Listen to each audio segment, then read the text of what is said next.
ನೋಡಮ್ಮ, ನೀನು ತುಂಬ ದೊಡ್ಡ ತಪ್ಪು ಮಾಡಿದ್ದೀಯ. ಸಿಂಧು ನಮ್ಮೆಲ್ಲರ ಪಾಲಿಗೆ ಸತ್ತಿದ್ದಾಳೆ. ಅವಳು ಎಲ್ಲ ಕಾರ್ಯವೂ ಮುಗ್ದಿದೆ. ವೀರೇಂದ್ರ ಬಾಬು ಕೊಟ್ಟ ಸಿಂಧು ಪೋಸ್ಟ್ ಮಾರ್ಟಮ್ ರಿಪೋರ್ಟು ಇದೆ. ಆದ್ರೆ ಈಗ ಸಿಂಧು ಬದುಕಿದ್ದಾಳೆ.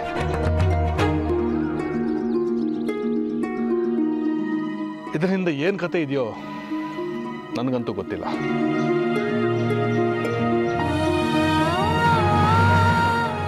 ಅನು, ನಿನ್ನನ್ನ ನನ್ನ ಮಗನಿಗೆ ತಂದ್ಕೊಂಡಿದ್ದೀನಿ. ನೀನೀಗ ಈ ಮನೆ ಸೊಸೆ. ನಿನ್ನ ಬಗ್ಗೆ ನನಗೆ ತುಂಬ ಜವಾಬ್ದಾರಿ ಇದೆ. ಅನು, ಇವತ್ತು ಸಿಂಧುನ ಈ ಮನೆಗೆ ಸೇರಿಸ್ಕೊಂಡಿದ್ದೀವಿ. ಇದ್ರ ಪರಿಣಾಮ ಏನಾಗುತ್ತೋ ನನಗಂತೂ ಗೊತ್ತಿಲ್ಲ. ನೀನು ಗೆಸ್ ಮಾಡೋದು ಕಷ್ಟ ಆಗುತ್ತೆ. ನೀವೆಲ್ಲರೂ ಹುಷಾರಾಗಿರಿ. ಮುಂದೆ ಆಗೋದಕ್ಕೆ ನಾನು ಜವಾಬ್ದಾರನಲ್ಲ. ಮಾವ, ನೀವು ಹೇಳಿದ್ದೆಲ್ಲ ಸತ್ಯ. ಮಾನವೀಯತೆಯ ಕಣ್ಣಲ್ಲಿ ಎಲ್ಲವನ್ನ ನೋಡಿದೆ ಅಷ್ಟೇ. ನನಗೂ ಭಯ ಇದೆ. ಆದರೆ ಸಿಂಧುನು ಈ ಮನೆಗೆ ಸೊಸೆಯಾಗಿ ಬಂದವಳಲ್ವಾ? ಸಿಂಧು ಸತ್ತು ಹೋಗಿದ್ದಾಳೆ ಅನ್ನೋದಕ್ಕಿಂತ ಈಗ ಬದುಕಿದ್ದಾಳೆ ಅನ್ನೋದು ಮುಖ್ಯ ಆಗುತ್ತಲ್ವಾ?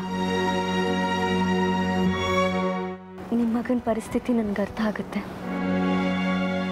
ನಿಮ್ಮ ಚಿಂತೆನೂ ನನಗೆ ಅರ್ಥ ಆಗುತ್ತೆ ಮಾವ. ಆದರೆ ಇದಕ್ಕಿಂತ ಒಳ್ಳೆ ನಿರ್ಧಾರ ಇನ್ನೊಂದಿಲ್ಲ ಅಂತ ಈ ರೀತಿ ಯೋಚನೆ ಮಾಡಿದೆ. ಮಾವ,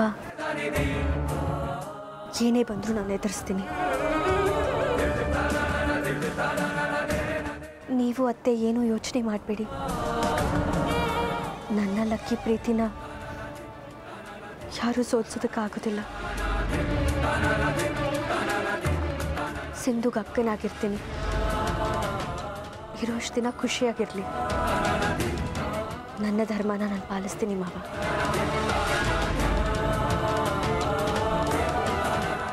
ಆದರೆ ನನ್ನಿಂದ ಏನೋ ಕಸಿತೀನಿ ಅಂತ ಅವಳು ಅಂದ್ಕೊಂಡಿದ್ರೆ ಸೋಲ್ತಾಳೆ.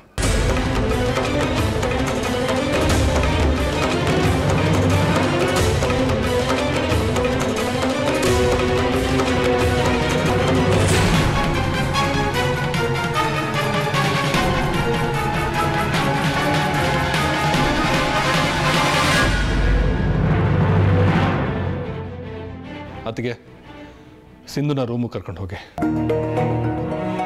ಯಾವ ಕೋಣೆಗೆ? ಅತ್ತೆ, ಮೇಲೆ ನಮ್ಮ ರೂಮಲ್ಲೇ.